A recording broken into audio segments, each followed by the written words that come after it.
growth requires more than capital. Why do we call it the cheat code? Nobody said growth had to be fair. Revenue solves everything. Welcome to the cheat code. What was our fastest path to revenue? We tend to like to do things the hard way. What's the cheat code? It's giving yourself an unfair advantage over the others. What is it that really works, and how are we going to grow these organizations? That's our cheat code. Hey, everybody. Welcome back to another episode of the GTM Cheat Code. This is Josh Wagner, joined with Justin Gray. Justin, what's happening? Same old shit. Good to be back with you. I know Sean filled in for me last week, so we've got It was the best episode ever, by the way. Yeah, so anytime I'm not involved, Sean's going to be my co-host. You guys just crush, so I get it. Totally good. Well, super excited to jump in here with everybody and introduce today's guest, who has worked in many bootstrap B2B startups and VC-backed companies, starting in sales roles and moving into marketing roles. He's on a mission to make sure every B2B marketing and sales interaction provides impact outside of just product. He's the host and founder of GTM.news and a fractional head of demand generation at wherever you want him to be. Please welcome Taylor Wells to the show. Taylor, welcome. Hey, Josh. Hey, Justin. Thanks for having me. Great to be here. Yeah, man, we're super excited to have you. And I know I was on your show. How long has it been now? Almost a year. It's been a minute. I want to say it was like episode 1 or 2. It was was pretty early on. Yeah, it was. Yeah, it was a great conversation. Oh, wow. I think it was, third or fourth episode. And it was a great conversation. Glad to chat again. I'm sure the metrics And have people only dialed gotten in better. for Yeah, I was people gonna dialed in for future episodes after having Josh on. Yeah. Well, That's you know, crazy. I'm on your show. I want to make you look good. So, I'll skip those details. Not just joking. It was great. Yeah, it was a great topic. I think it was around selling and really just, I think it was hate selling but love the game. Something Love like Selling, that. Hate Sales was one of my former shows. I Exactly loved right. it. It was great. So I'm sure you hockey sticked a few episodes after I was on. So good to know. Well, anyway, we like to jump right into it here. And, this episode of this season is all about partnerships. So we want to hear directly from you. What is your ultimate partnership cheat code? Yeah, great question. And Dun, dun, dun. and I definitely, as you kind of mentioned earlier, context for the audience, worked in a lot of bootstrap small organizations. They didn't have huge partnership teams, and really looking at, how to get started with it. And you mentioned it earlier about impact, and there's one other area, and we can talk about these two concepts as we could talk about partnerships and partnership-led growth. But really, I think about impact and relationships, and those are the two ways to go to market efficiently.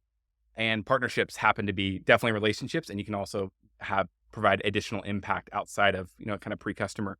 But to answer your question with that context, there's really two areas I wanted to focus on. Number one is actually a reality check, especially for early stage companies. And kind of my cheat code is number one within that reality check is, unless you create a product that's specifically designed to go through a partnership motion, it's gonna be really challenging. And I don't think it should be a large portion of your pipeline. I don't think you should necessarily, especially like 0 to 5 million. So give you an example. If it is a product, if you design the product to go to market through partnership, that could be through integrations, number one, right? That could be through ecosystems, right? Tapping into a pre-established ecosystem. And I have like 8 different partnership opportunities you can look at. We can talk about those 8 different ones. 2 of those are ecosystem and integration. So the reality check is, unless you build a product first to go, partnerships are really hard. And there's ways you can still use partnerships in early stage companies, which we can talk about today. But the part 2 of ultimately my cheat code is focusing on a value add for the customer. So I know everyone says solve for the customer, and I'm going to use that phrase again. But a lot of times partnerships, we look at it is like, hey, what can I give the partnership? And it's like, a lot of times early stage companies, it's like referral programs or, how do I get them some sort of compensation? And actually what I found is one of the most powerful ways is just figuring out how you can be, a 1 + 1 = 3 for the customer. How can you provide extra value? And sometimes your partner They won't want referrals back. They don't necessarily want referrals. They won't necessarily want money.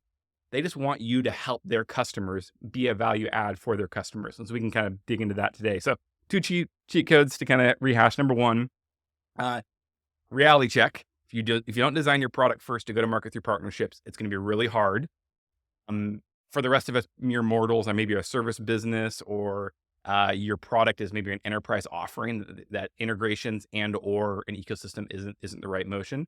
And the other side of that is really focused on how do you just provide extra value for that end customer. And sometimes those referral partners, the strategic partners, they don't want anything in return. They just want you to provide more value for your customer, be a good referral partner, right? And I've found that time and time again in my career, which has always surprised me. Or like, I don't want anything in return. Just make sure you solve this problem for my customer.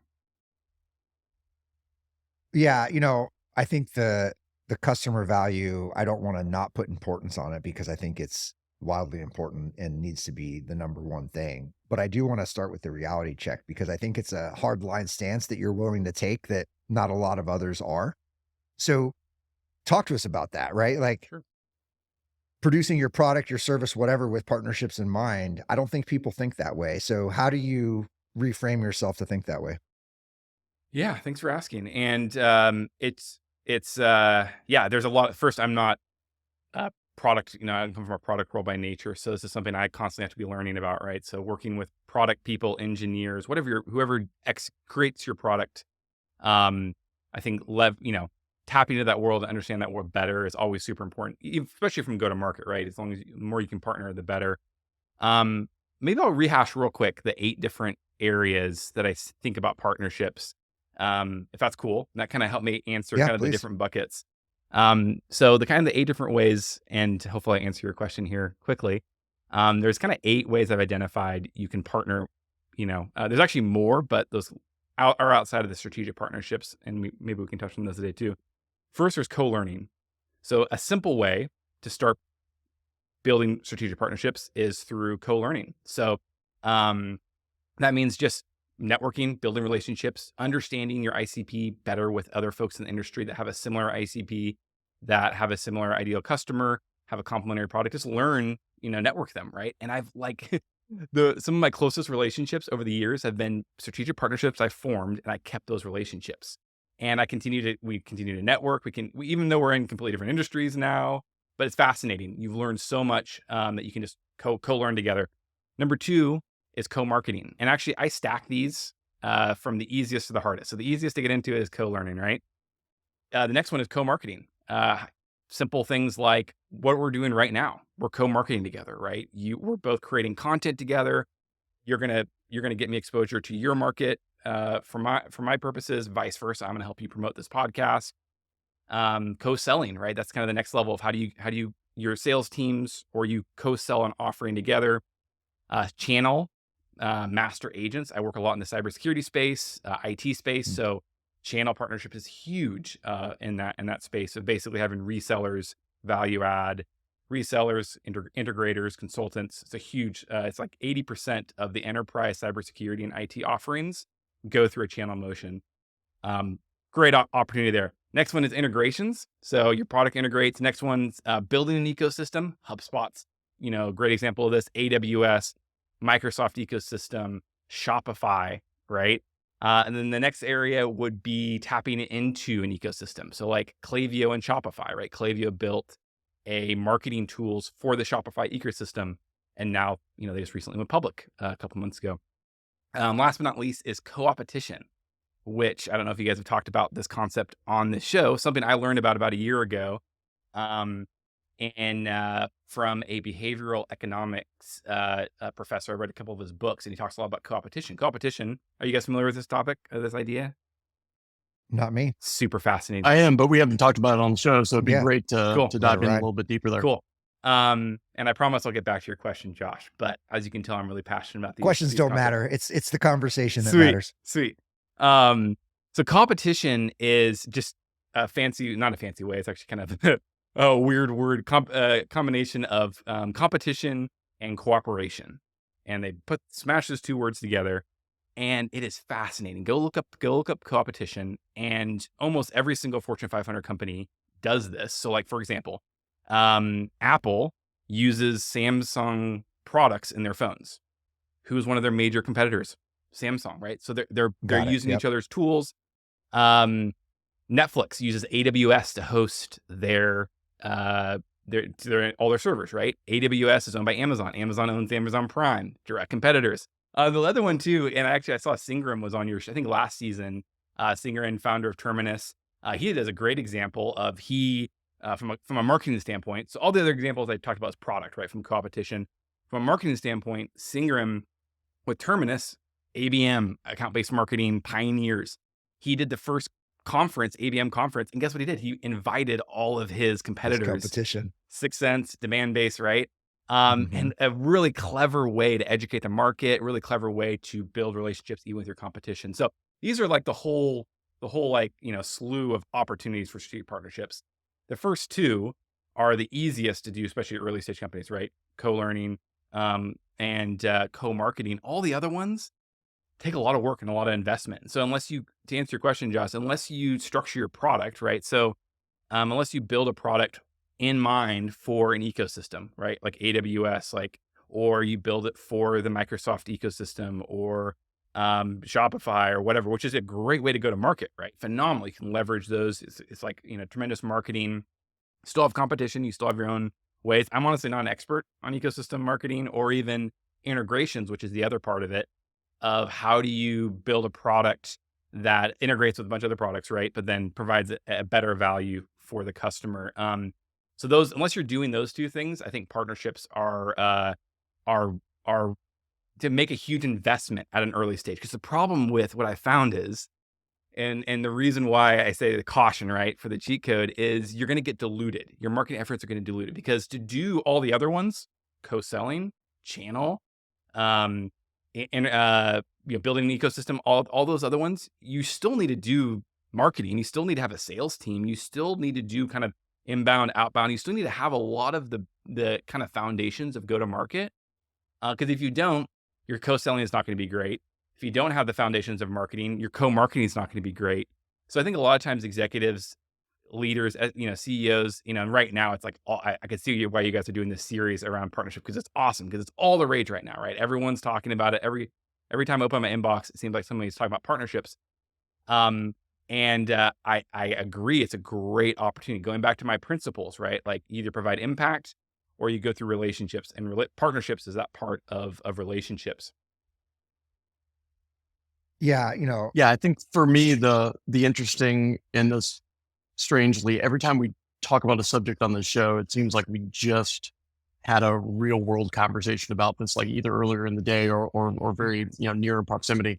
And like the main thing I'm taking away from this is like, none of these aspects are like bolt-ons. And it's so funny how, organizations think about even fundamentals like marketing as a bolt-on, right? Like, this go-to-market strategy that they're going to go into a closet and come out with and say like, hey, marketing's put together this great go-to-market strategy. Like that, everything has to be a holistic, and I hate to use the word planning because it sounds so boring and lame, but like when you're thinking about commercializing something or even building something for the first time, like you have to consider these different elements, right? And the interesting thing was I was having that conversation with a founder earlier today, and, very typical story. I won't even bore you guys with it, but like the place that they're at is like their marketing and their message to partners and even their fundamental sales messaging, like it's just like very boring.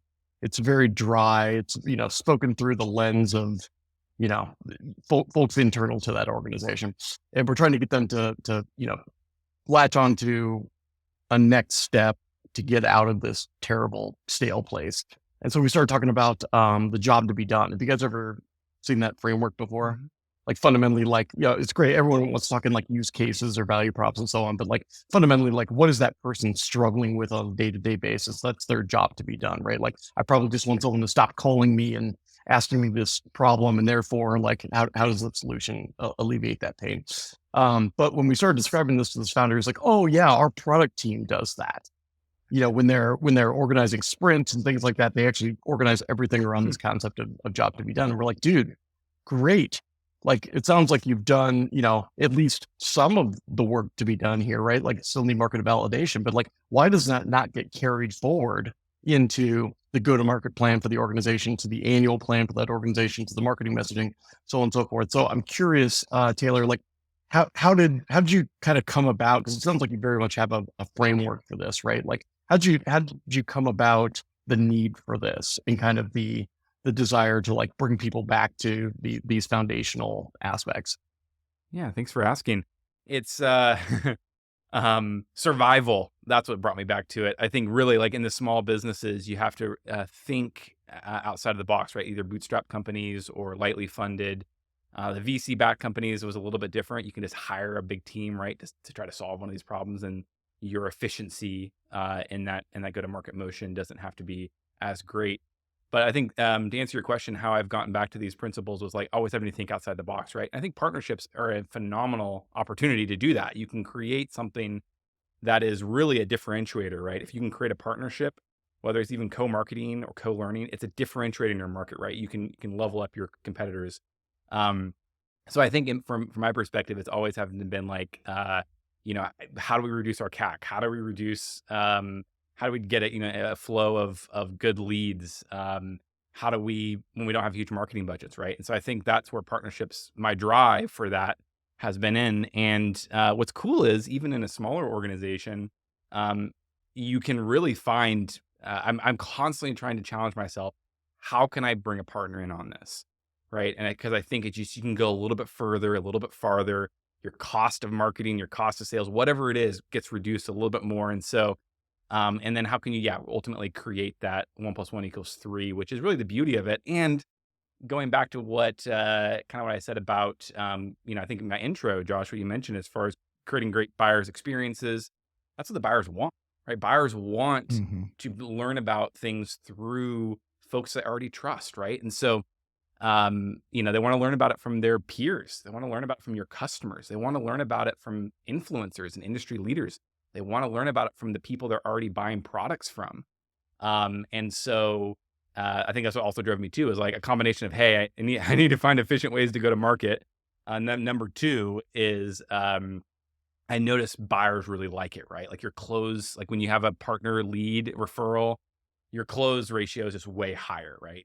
Whether it's from a customer or from a strategic partner, right? When I was in AE, it was like 50%, 60%, 70% close ratios versus, the industry standard 30 or 40% at my best. So yeah, those are kind of the two things that stick out to me. Yeah, what I find fascinating is you listed off 8 different types of partnerships. And I think in mine and Justin's frameworks, we have 4. Doesn't really matter.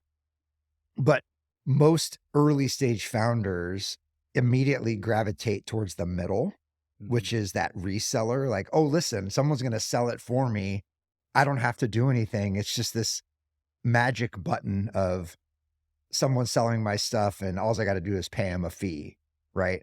And not recognizing what you defined on the top end of these are relatively easy motions, co-marketing, co-learning and whatnot, and very, very difficult motions down at the other end with the co-opetition and joint go-to-market and things like that. So you're recognizing that it's hard, right? And I think a lot of people don't recognize it, that it's hard, but you're also recognizing that resell motion is fairly sophisticated and hard in itself. And that cyber world that maybe I've got some experience there as well.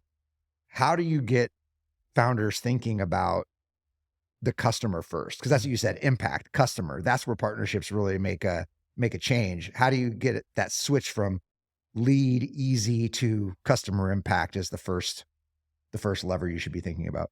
Cool. Do you mind if I ask you a question actually, real quick? Is that cool? Go for it. Sweet. How has that worked out for the founders you've worked with that kind of go in towards the middle of like the reseller motion? Oh, it never works because it's so much harder than they even think. They just think we do a webinar and we show them some stuff and their army of salespeople are going to go out and sell it. What they don't know that it's deep embedded relationships with those sellers. It's constant education. It's training. It's enablement. It's a full enablement team that needs to be put behind enabling a reseller to go sell your stuff. That's why it's more sophisticated and more challenging. And the really good ones half the time go buy books of business from people who have sold through resellers for 20, 30 years who have those relationships. You mentioned relationships earlier. That's what it is. It's not easy, but it's a perception. Yeah, I'd say without fail, like folks that have tried, if let's say we're getting into an investment, like most of our portcos and CEOs will immediately say like, yeah, we've tried the partnership thing already. Mm. And, it never went anywhere. And, kind of to your point, like the next question is always like, all right, like what have you done, that is creative, that stands out? Like, how'd you approach that partnership? And it's always like, well, we went right through their process. We did everything they asked us to, in their partner kind of playbook. And it's like, our first piece of advice is like, well, that's what we're going to try to do the opposite of in everything. Like, we're going to try to break that mold and get access to actual relationships. Because I find that most enterprise partner programs are actually created at the expense of relationship in order to avoid direct contact with people that they view that are doing a high value activity. No, they should be selling. We're not going to give all these partners access to them because they're just going to, totally evaporate their time. And so I think that's how partnerships are designed. And in order to be successful, you have to kind of break through that smoke screen. Thanks for sharing. I love it. That's helpful, and couldn't agree more. I think there's that's interesting. You mentioned like the going outside the mold and doing something new. And I think to answer your question, Josh, as far as what's worked, or thinking about, because everyone goes for that, right? It's like, how can I pay you to give me a lead? And I think if you really think about it from their perspective, right, use a little empathy, and they're putting their reputation on the line, right? They're putting their entire business, that entire customer relationship on the line for some extra Such a money. huge point. Like, and that's this, I mean, to trivialize that, the importance of reputation is just, I think super, super foolish, and kind of insulting to think you can just pay somebody. Maybe that works for like 10% of the market, right? So like cheap affiliates. And if like maybe in B2C and you're looking for, I don't want to diminish anybody, but maybe if you're looking for folks that are doing affiliate programs or whatever, maybe that works for that segment of the market. But when you're looking at, especially enterprise, relationships, everything.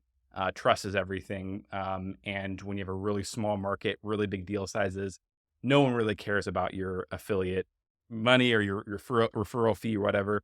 And I kind of go back to even like in the early days of my career. I think through a couple stories come to mind. Number one, I was working for an IT service provider, and I think I'm trying to remember how I actually got introduced to this, but I think I was actually marketing to them. And it was a marketing agency. And I was like, marketing our service to them, selling our service to them. They're like, hey, we don't need this, but actually our customers need your solution. And it ended up, we built a relationship with them. We sent them some referrals, but mostly it was crazy. They sent us constantly. Once we built trust, right? It took time. Once we built trust and we delivered and even if it didn't turn to a customer, right? We spent time with the people that they sent. We helped them solve a couple problems. We're really value added in the sales consultation. We overgave. We made them look great. We, fixed small problems in their IT infrastructure, whatever it is. We just overgave and to them to make them look good and really respect the relationship. And it was crazy how many referrals they sent us. They didn't want any money. They didn't care about the money. They didn't want a referral fee. They didn't even want referrals back from us. Like, they were happy for it. But, it was like they were primarily driven by their customer had a problem and we could solve it. And once we built trust with them, we built, earn the opportunity for them to send us referrals. And so I think to kind of go even one step deeper into your question is, how do you build that trust with them, right? So an analogy I use is we talk about sales cycle, right? Everyone knows what a sales cycle is.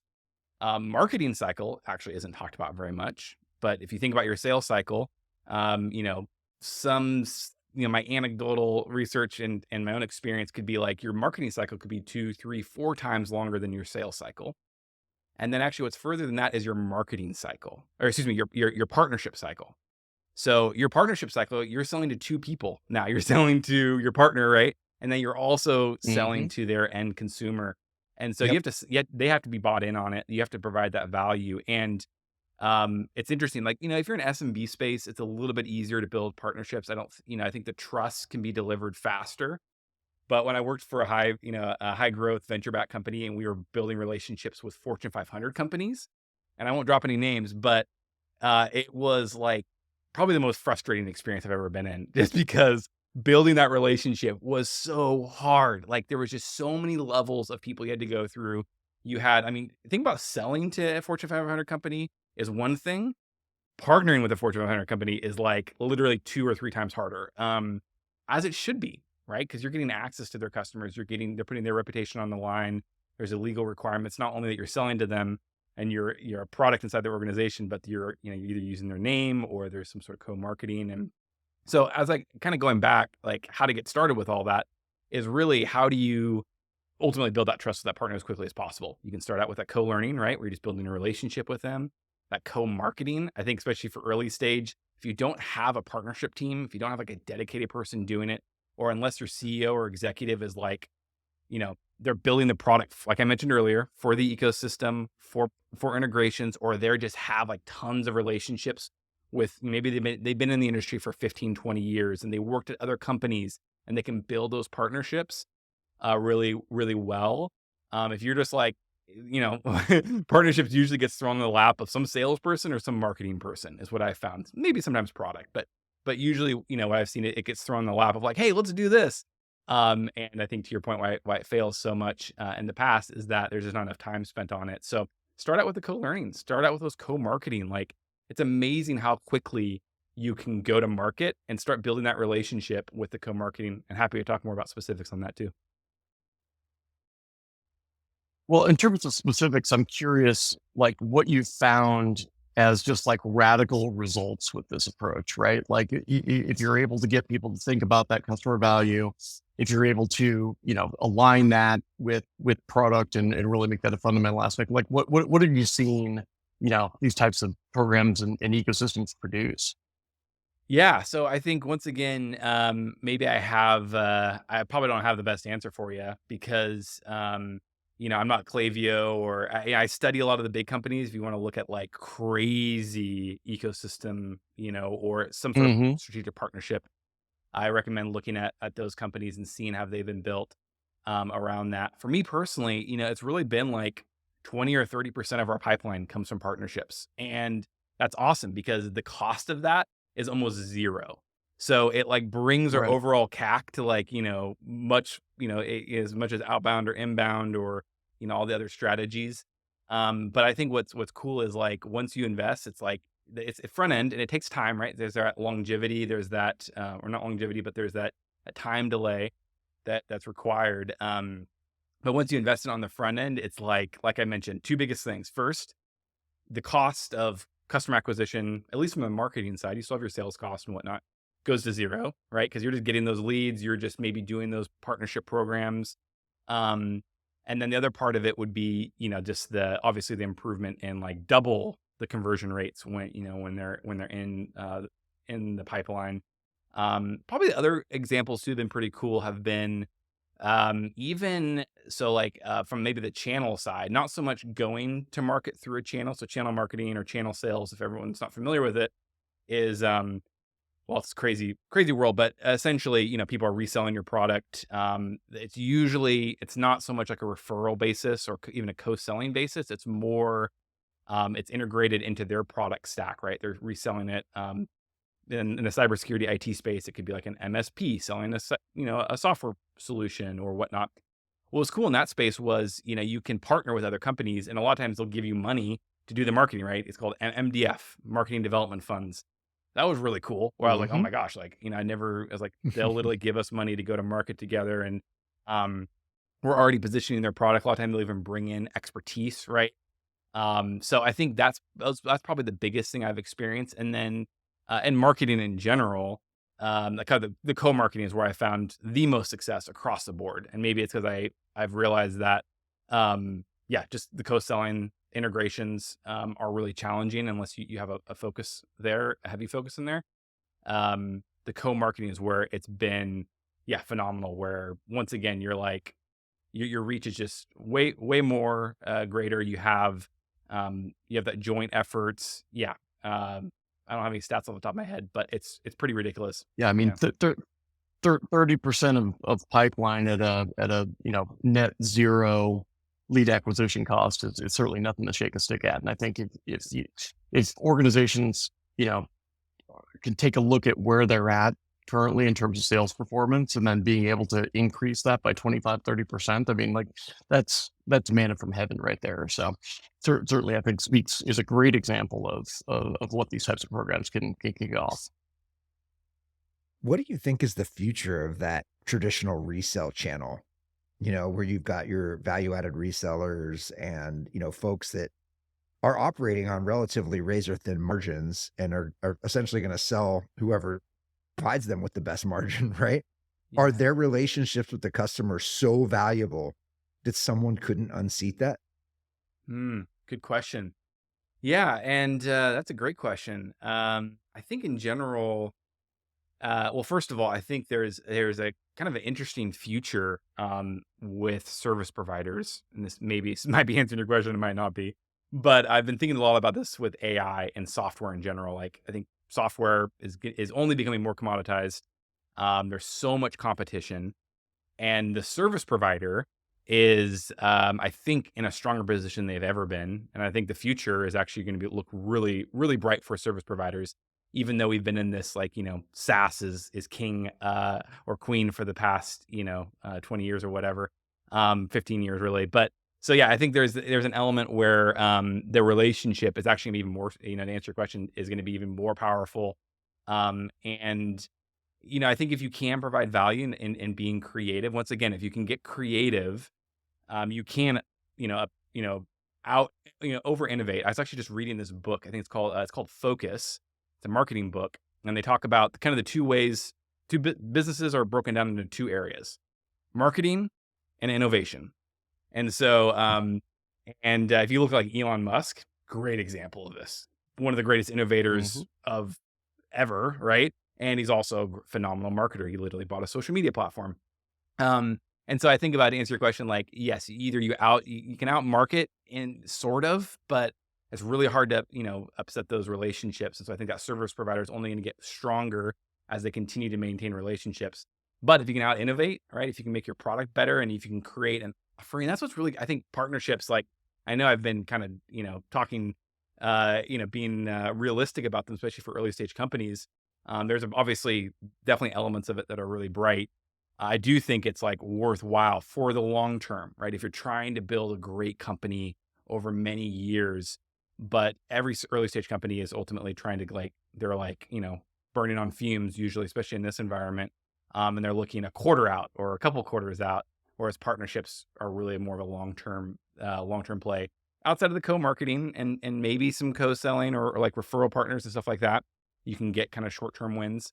But yeah, to answer your questions, I think, the future's bright for service providers, the ones that hold relationships. But if you can out innovate, if you can create an offering that's just like, oh my gosh, no one else has this, and you're able to solve more problems between your partners, right?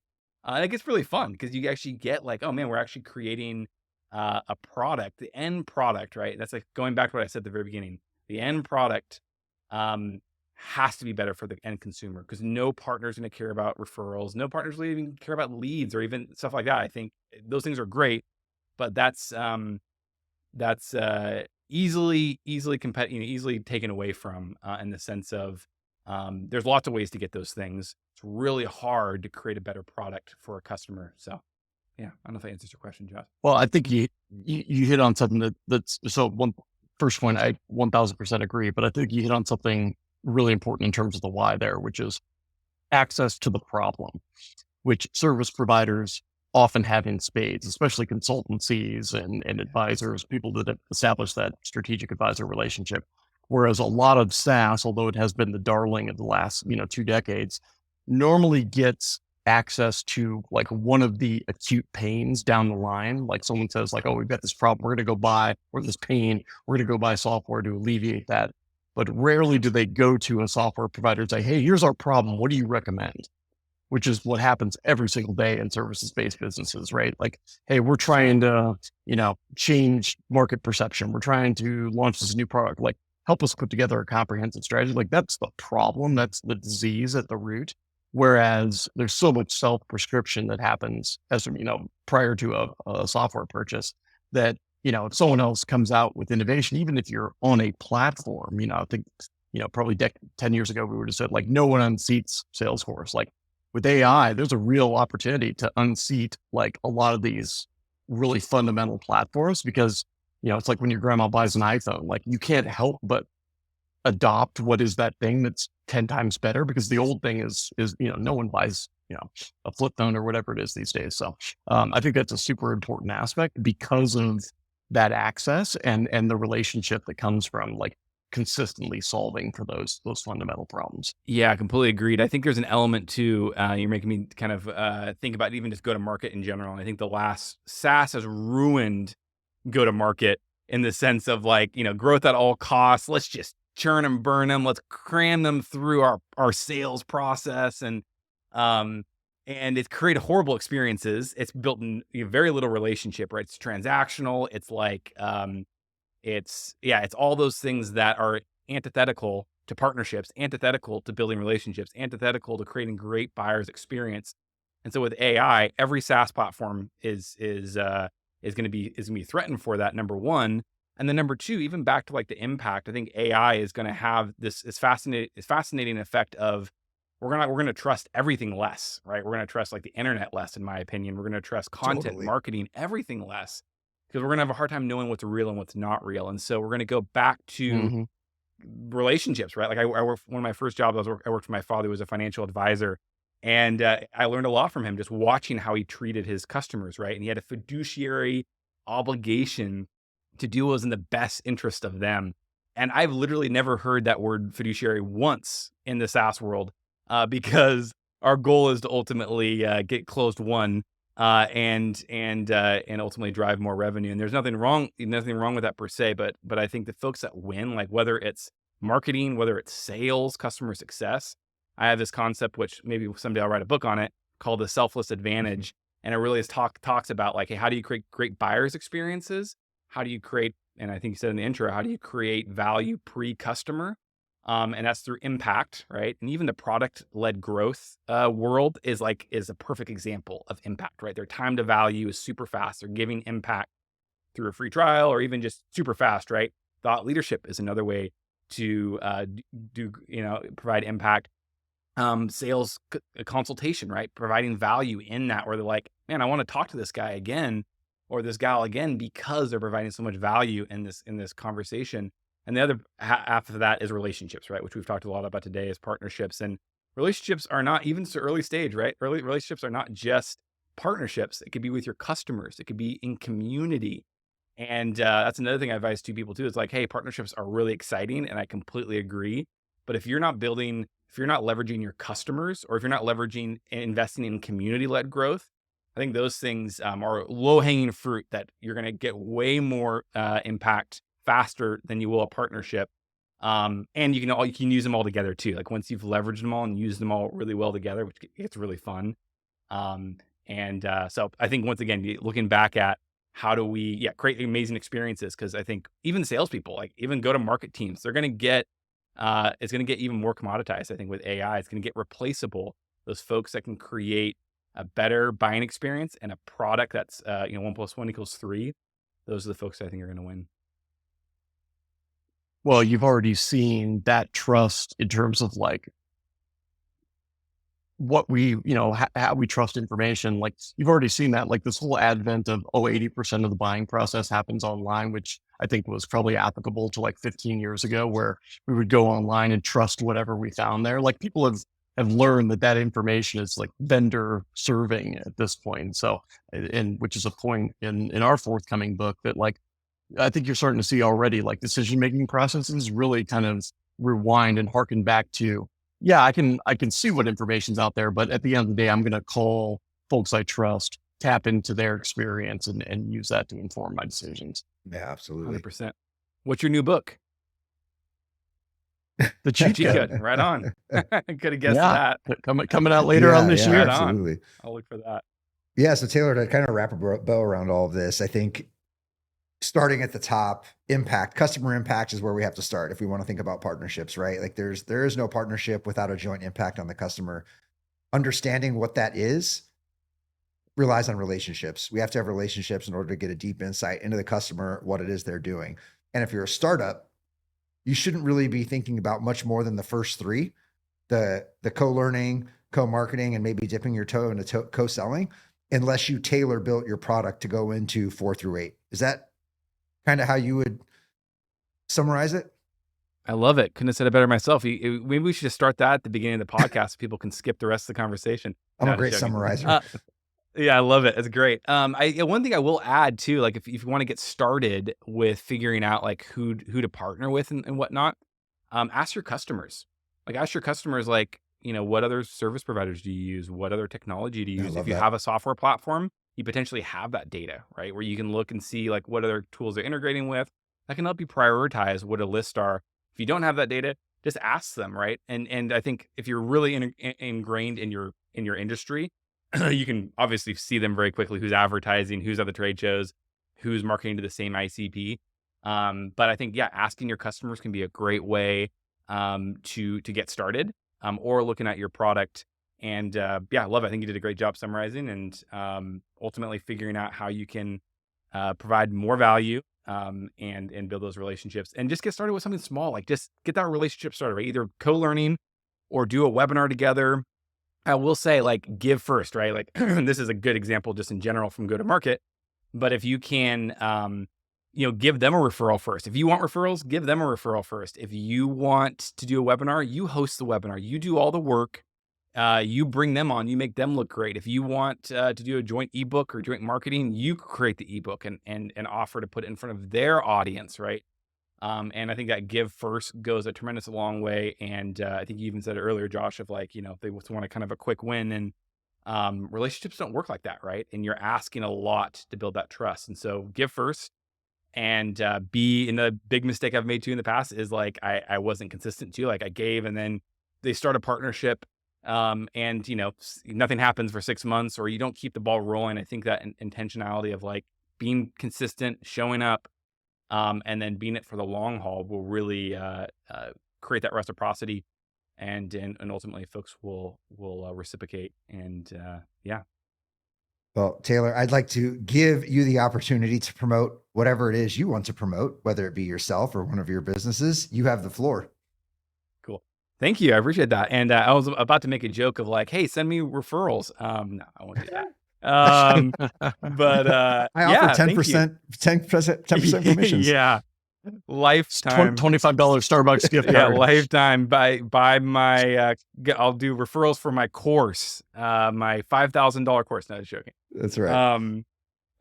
Yeah, thanks for asking. So yeah, I do demand gen, go to market for early stage companies. So folks that are like kind of stuck. A lot of them are like around that $1 million range in revenue, and they're kind of stuck. Maybe they've had junior marketers or junior sellers on their team, and they feel like they're not growing well. I kind of come in, provide a lot of strategy, but I also execute. So I get in the weeds and help them with a lot of the partnerships we talked about. And even with my current clients, we're like, I'm helping them try to figure out like how to do co-marketing or how to help them with their channel program. So really fun and also really challenging. In addition to all the other forms of marketing, right? Content, customer advocacy, outbound, paid media. I love it all. And then the other thing I do is I have a podcast. So GTM.news. I'm actually doing an event in May on partnerships. So I do these events called the 9-9 series, where I get 9 practitioners. Kind of a fast pace, like I call it the TikTok of B2B events, even though I have some strong feelings about TikTok from rotting our brains. But as far as the fast paced environment, so I'm doing an event in May. So go check out GTM.news, our website, and you can register for that event coming up here soon. Awesome. Anywhere else they should go to find you other than GTM.news? Yeah, you can check me out on LinkedIn. I post there consistently and love to connect, and I love to talk strategy too. So if you want to ping me with marketing questions, go to market partnership questions, I love to chat.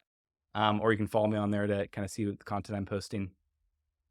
Awesome. Well, on behalf of Justin and myself, thank you so much for joining the show. This has been another episode of the Go-to-Market Cheat Code. If this is your first time listening, follow us, subscribe, hit that button, do all those cool things, leave us a review. We need that stuff to help spread the word. Follow Taylor at GTM.news and give him some love as well. Taylor, thank you again for joining the show. My pleasure. Thanks, guys. Super fun.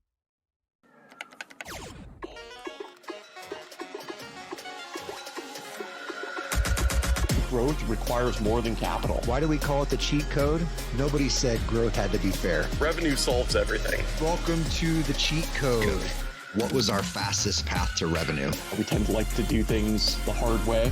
What's the cheat code? It's giving yourself an unfair advantage over the others. What is it that really works, and how are we going to grow these organizations? That's our cheat code.